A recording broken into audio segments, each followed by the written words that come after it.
vida. Irmãos, eu gostaria que ouvisse aquilo que eu estou a falar, não pensando apenas na parte financeira, pensando em toda a nossa vida. Primeiro, Deus. Olha, consagra-me o primogênito.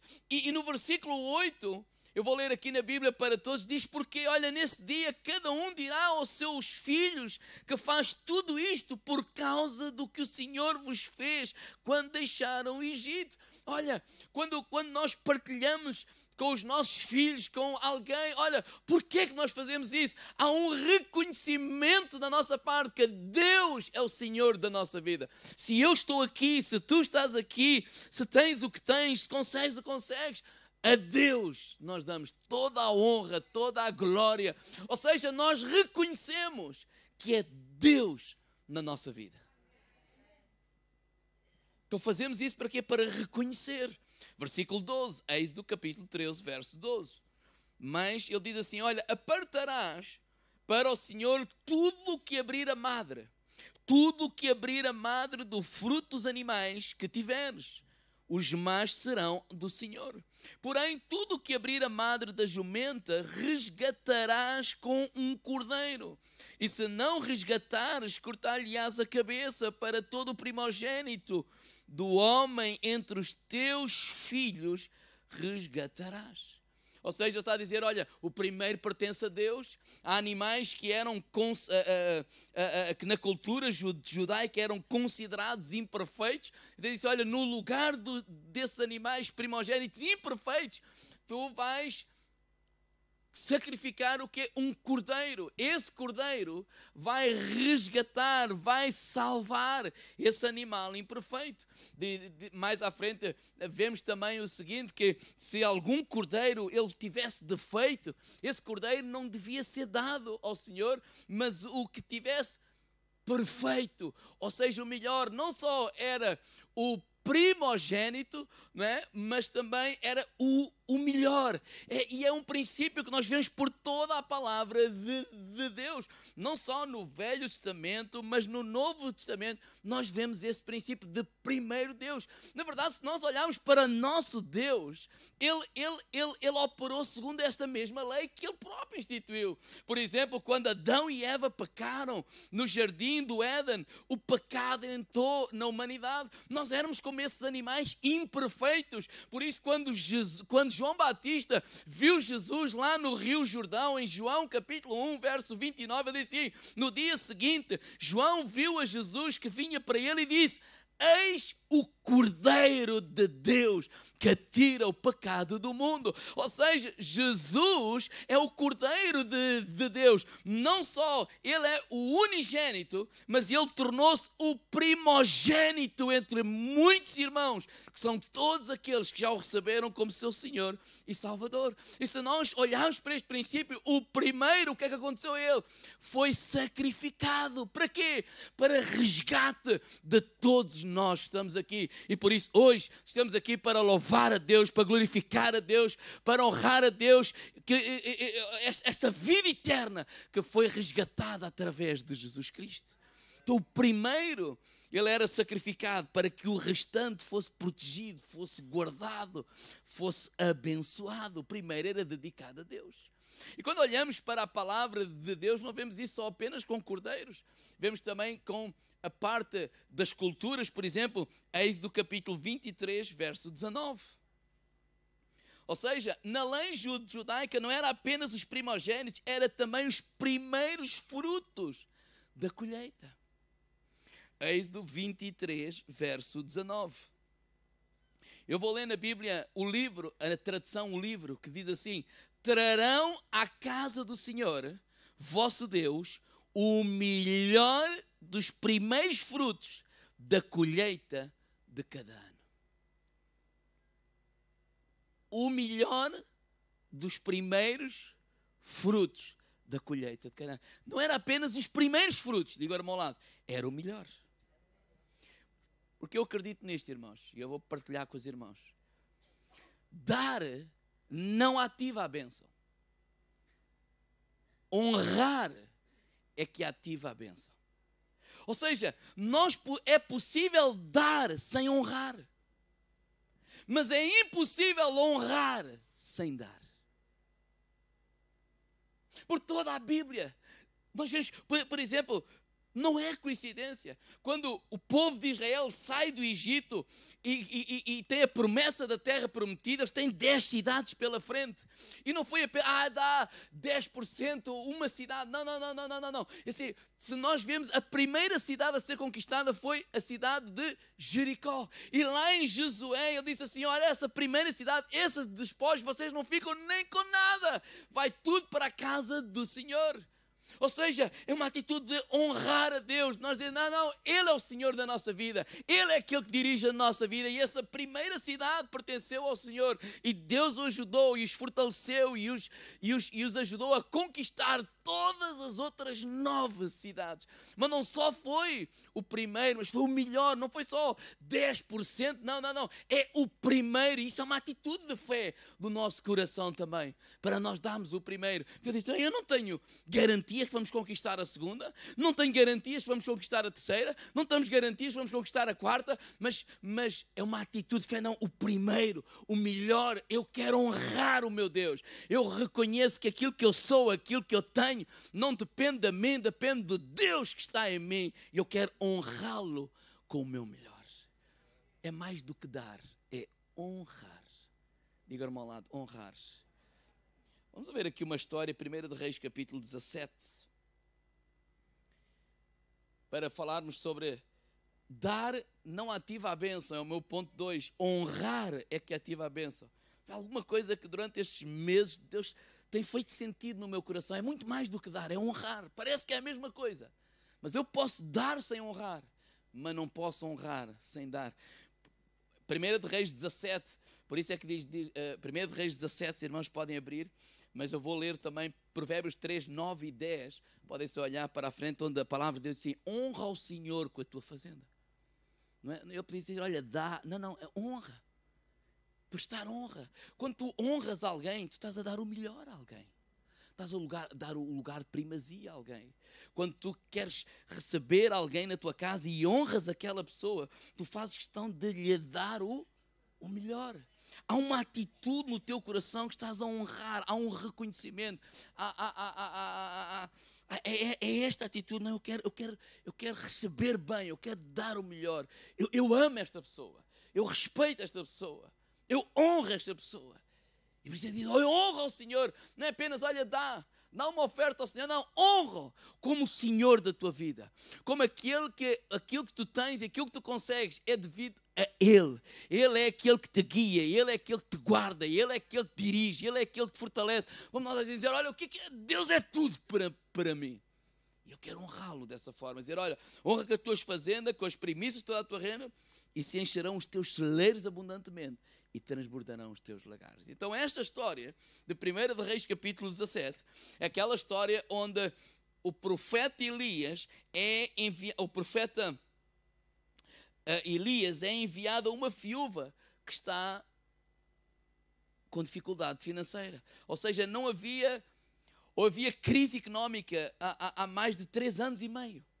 E no versículo 8 do capítulo 17, 1 Reis, diz, então veio a ele a palavra do Senhor, dizendo, levanta-te, vai a Sarepta, que é de Sidom, e habita ali, eis que eu ordenei ali uma mulher viúva que te sustente. Então ele se levantou, foi a Sarepta, chegando à porta da cidade, eis que estava ali uma mulher viúva, apanhando lenha, e ele a chamou e lhe disse, traz-me, peço-te, um vaso, um pouco de água, que beba. Indo ela trazê-la, ele a chamou e disse, olha, traz-me agora também um bocado de pão na tua mão. Porém, ela disse, olha, vive o Senhor teu Deus. Olha, que isto é mesmo verdade o que eu vou dizer.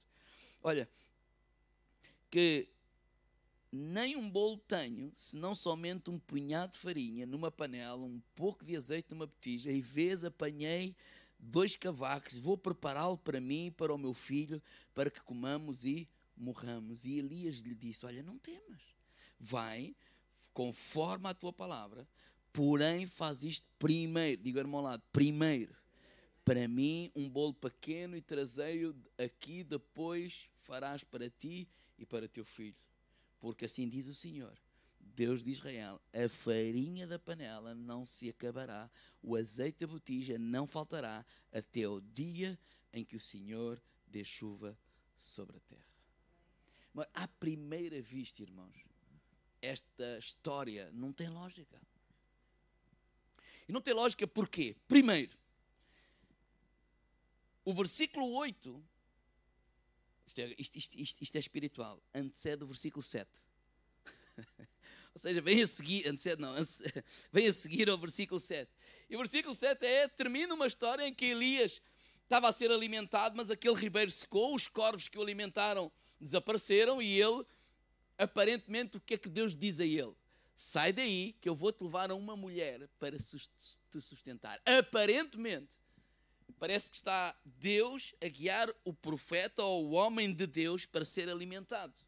Agora, porquê que eu digo que é aparentemente? Porque quando ele chega à tal cidade, pede água àquela mulher, ela vai buscar a água e quando ela vai caminhar, olha, já agora traz um bocadinho de pão, e a resposta da mulher é no mínimo constrangedora para alguém que está a pedir alguma coisa. Eu penso por mim, se eu estiver a pedir a alguém e alguém me disser assim, não, eu tenho este bocadinho de azeite, este bocadinho de farinha, eu vou fazer um bolo, vai ser a minha última refeição, mim e do meu filho, porque depois não temos mais nada para comer.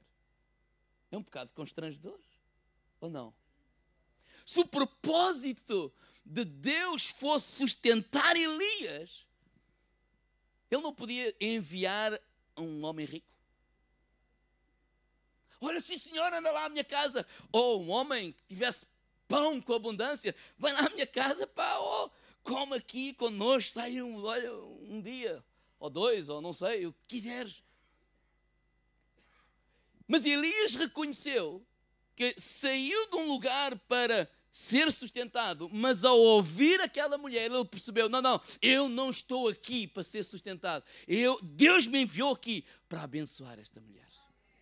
Porque, irmãos, pense nisto. Será que Deus precisava da viúva para sustentar o Elias? Bem, se lemos a história anterior, versículo 6, 1 de Reis 17:6, diz assim, os corvos lhe traziam pão e carne pela manhã, como também pão e carne à noite, e bebia do ribeiro. Neste tempo de crise, neste tempo de dificuldade, Deus sustentava o Elias, sim ou não? Claro que sim. Depois da viúva, se nós olharmos para a história do homem, passa esta história, há este encontro com a viúva, mas depois da viúva, 1 de Reis, capítulo 19, versículo 5, a história da viúva acaba, ele continua o seu caminho, ele vai lá no caminho de um deserto, ele deitou-se um bocadinho para descansar, diz que dormiu debaixo de um zimbro, 1 de Reis 19, 5, e eis que então um anjo lhe tocou e lhe disse, levanta-te e come. E quando ele acorda, diz que olhou e eis que à sua cabeceira estava pão cozido sobre as brasas e uma botija de água, e comeu e bebeu e tornou-se a deitar. Deus tem poder para sustentar o homem de Deus, a cada um de nós, como Ele quiser, da forma que Ele quiser. Então, quando Deus traz este homem para aquela viúva, ele podia pensar, vou ser sustentado, mas quando ele percebe a situação da viúva, ele percebe, não, eu estou aqui por causa do amor de Deus para com esta mulher. Deus quer abençoar esta mulher. Por isso ele, com ousadia, disse àquela mulher, olha, não temas. Não temas, quer dizer, olha, não vai ser a última refeição. Sim, senhora, faz isso que estavas a pensar. Mas olha, primeiro para mim. Traz primeiro, honra-me, como um homem de Deus. Tanto que ela fala para ele com honra, como um homem de Deus. Viva o Senhor, teu Deus. Ela não fala para ele, então, não, ele honra. E diz que ela fez isso. E diz que comeu ela e o seu filho até que a crise terminasse naquele lugar. E Deus quer abençoar a nossa vida. Deus quer abençoar a tua vida. Mas este princípio, ele está em todo lugar, em todas as histórias. De primeiro honrarmos a Deus. E ele não queria só abençoar a viúva financeiramente, porque quando eu olho para a história e continuo a ler a história, 1 de Reis 17, a mulher não sabia, mas eu acredito que Deus já sabia que o miúdo estava doente. Porque ele acabou por morrer, 1 Samuel capítulo 17, e no verso 21 diz assim: então estendeu sobre o menino 3 vezes e clamou ao Senhor e disse: Senhor, meu Deus, rogo-te que a alma deste menino torne a entrar nele. E o Senhor ouviu a voz de Elias, e a alma do menino tornou a entrar nele e reviveu. Ele foi curado, foi ressuscitado. Deus abençoou não só a vida financeira daquela mulher, Deus abençoou a vida familiar daquela mulher, Deus ressuscitou o seu filho. Deus quer abençoar a nossa vida. Agora há um princípio, qual é? Deus em primeiro lugar. Diga ao irmão lá, Deus em primeiro lugar. E a questão não está no dar, a questão está no honrar a Deus. Porque Deus deve estar em primeiro lugar, não é apenas na área das finanças, é em todas as áreas da nossa vida. Quando a palavra de Deus fala, por exemplo, 6 dias trabalharás e ao 7º descansarás, o 7º dia é o dia do descanso, é o dia que nós vimos à casa de Deus, é o dia que nós, na verdade, nós começamos a nossa semana como? Entregando o primeiro dia ao Senhor, honrando a Deus logo ao domingo de manhã. Nós não estamos aqui para cumprir calendário, nós estamos aqui a honrar a Deus. Nós estamos a dizer: Deus, Tu és o Senhor da nossa vida.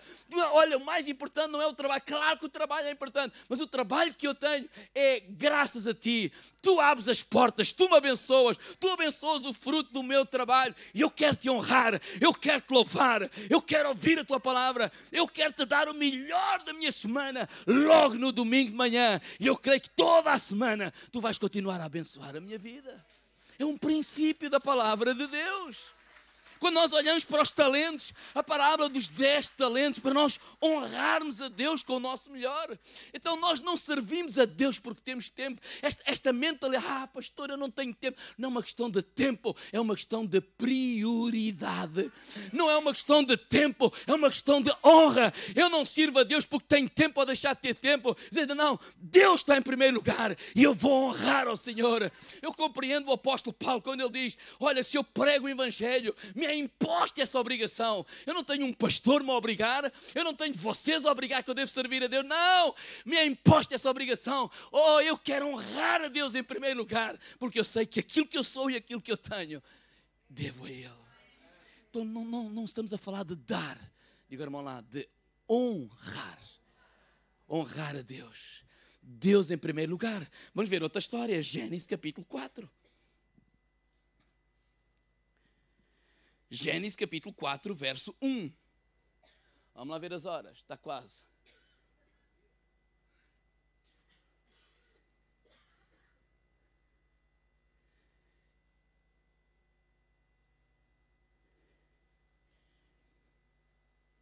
Honrar a Deus, honrar a Deus, honrar a Deus.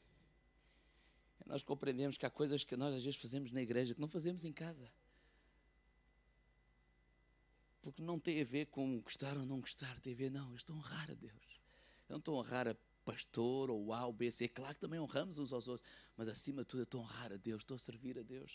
Gênesis 4 diz que aconteceu, versículo 1, Adão e Eva e sua mulher, aconteceu Adão a Eva, e conheceu Adão a Eva, sua mulher, e ela concebeu e deu à luz a Caim e disse: alcancei do Senhor um homem.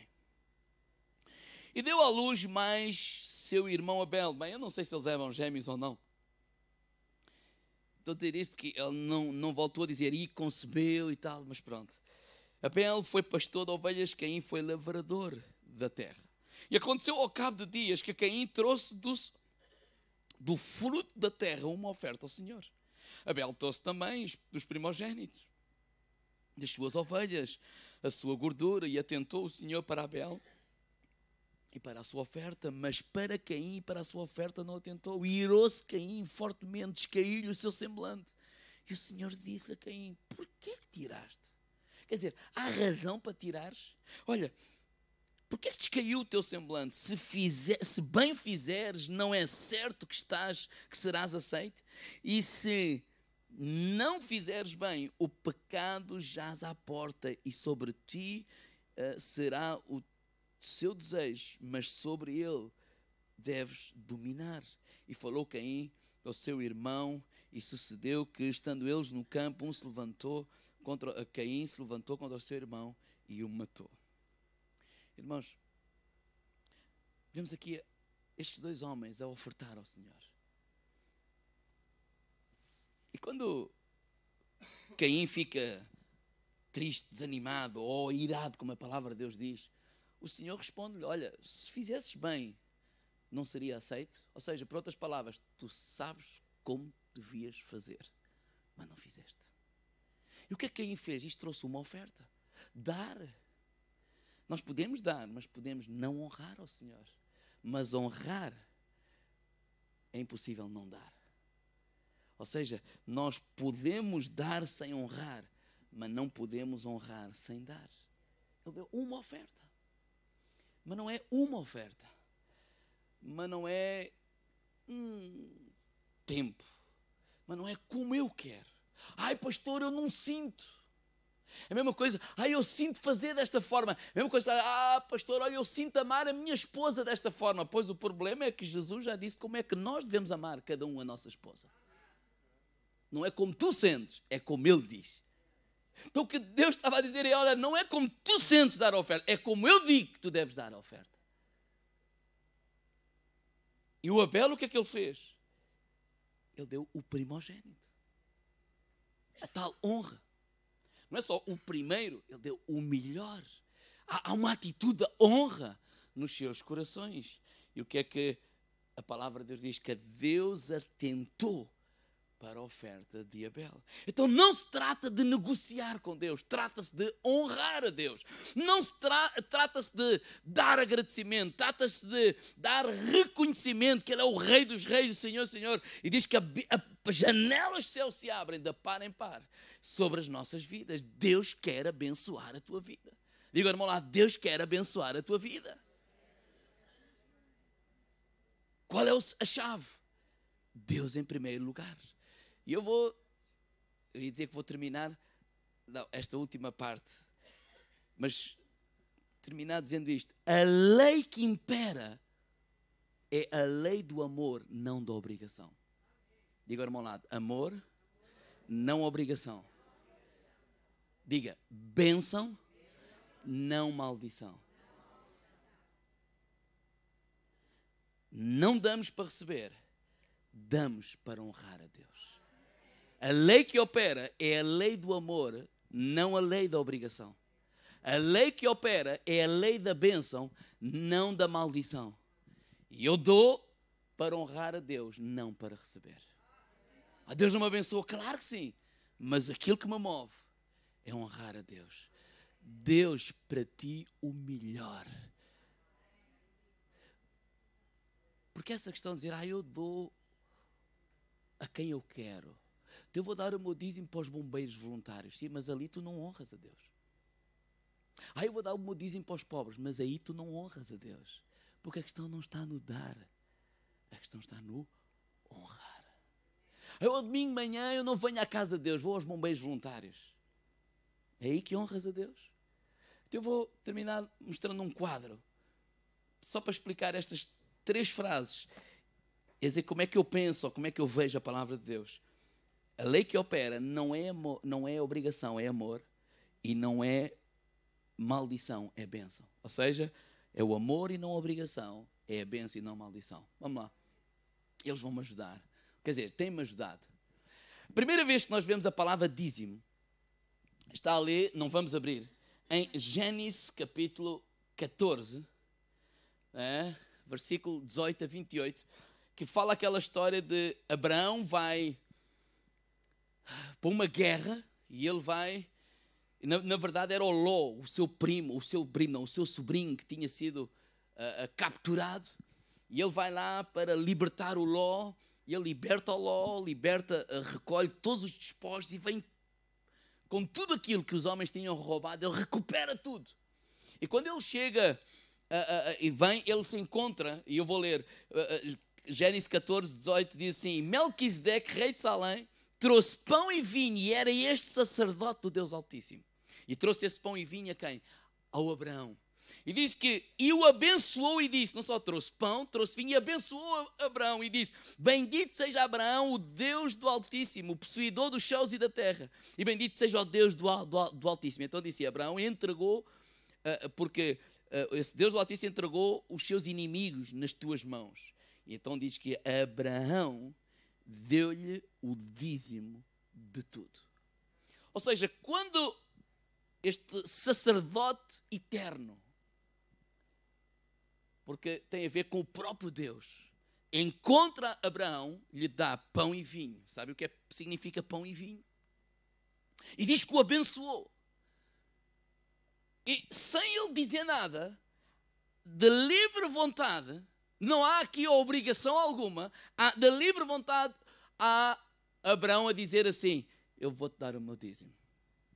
Porque aquilo que eu tenho, aquilo que eu consegui, é a bênção de Deus sobre a minha vida. Essa é a primeira vez que se vê a palavra dízimo na palavra de Deus.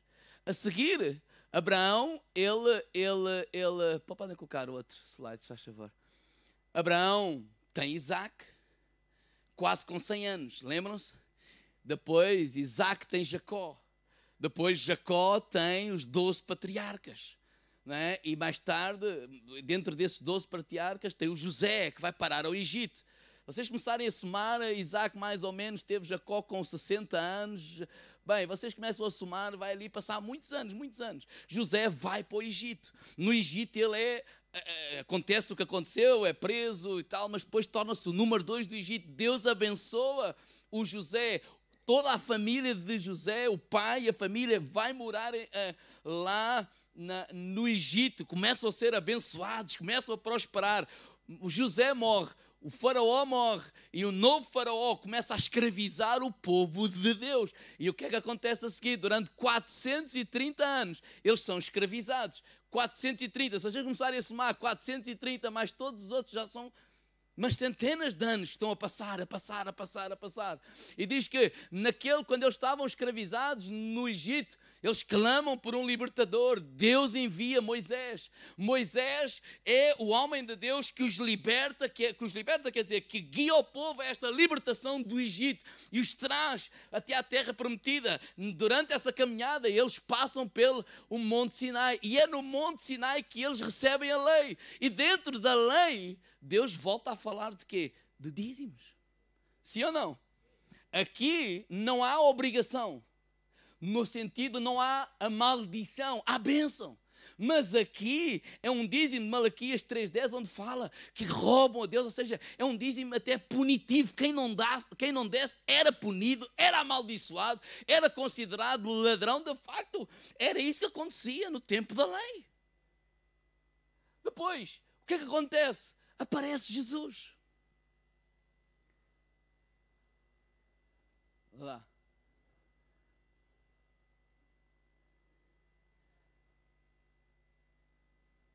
E Jesus vem mudar tudo. Não mais impera o tempo da lei, mas da graça. Quando, por exemplo, eu vou ler aqui alguns versículos que são interessantes. Quando Jesus vem, há uma mudança sacerdotal. No Rio Jordão, João Batista, ele representa a lei.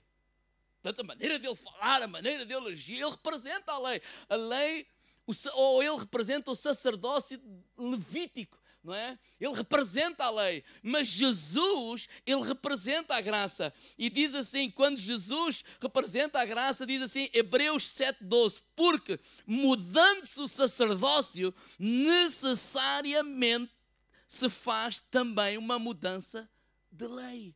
Então o sacerdócio que aqui mudou, Hebreus 7, não mais é o sacerdócio de Levítico, mas se nós lemos depois Hebreus 5:10, é o sacerdócio de Melquisedeque lá de Abraão, do início.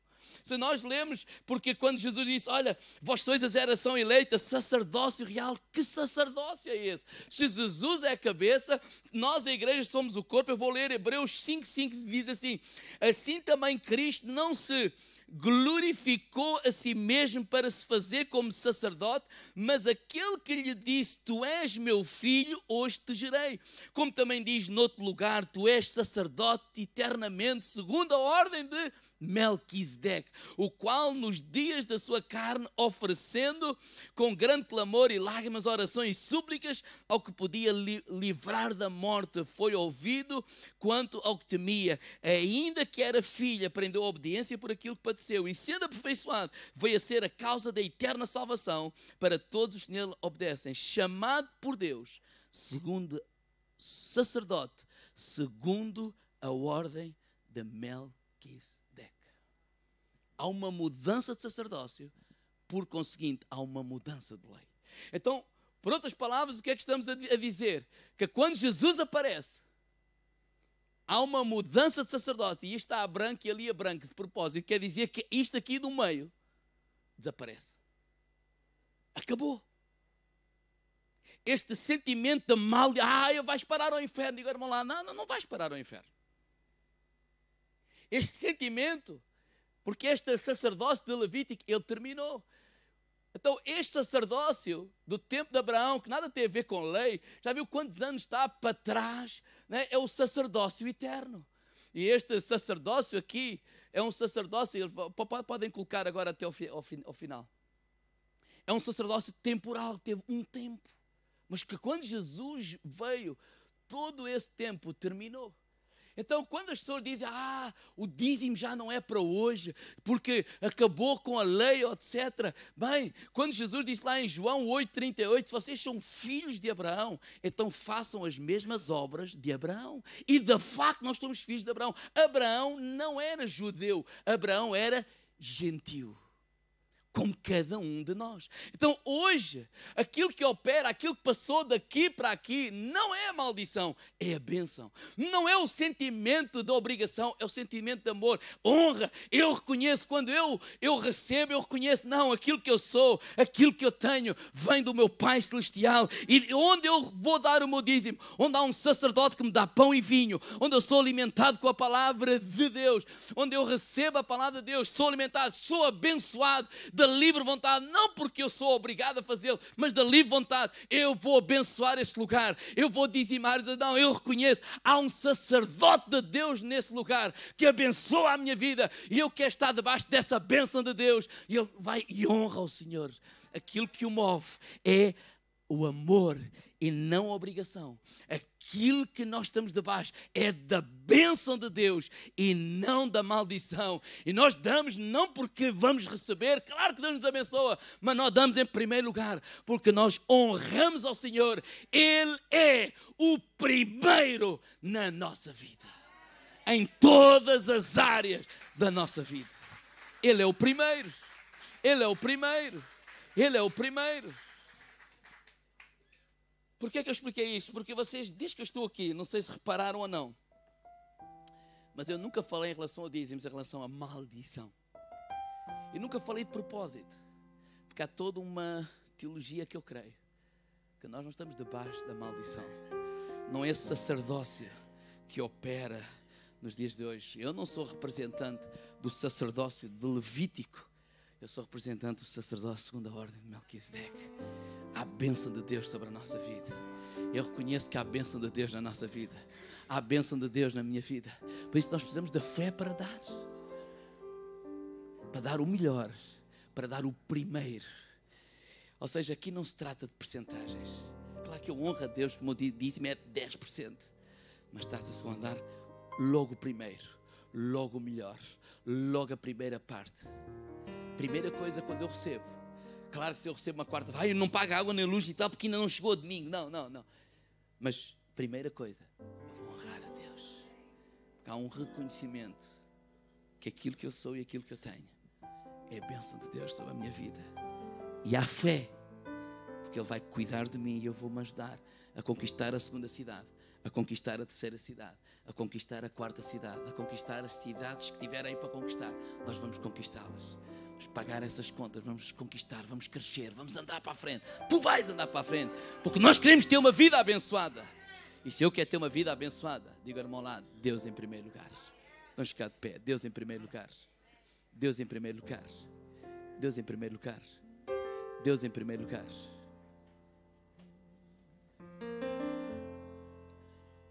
Sabe, eu não creio que alguém deva dar porque tem medo da maldição. Porque Ele dá. E vamos ser honestos. Dando, faz jeito à igreja.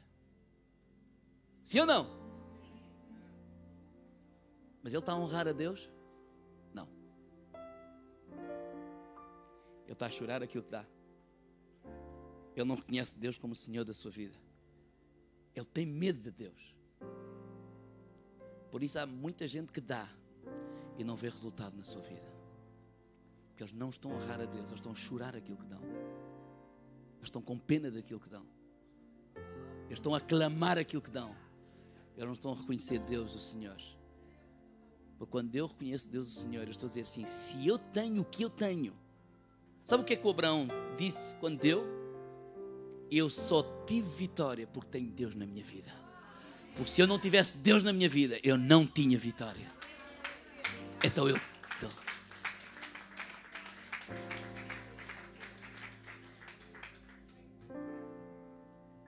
eu só tenho vitória porque tenho Deus na minha vida. Senhor, eu oro que Tu possas falar a cada coração.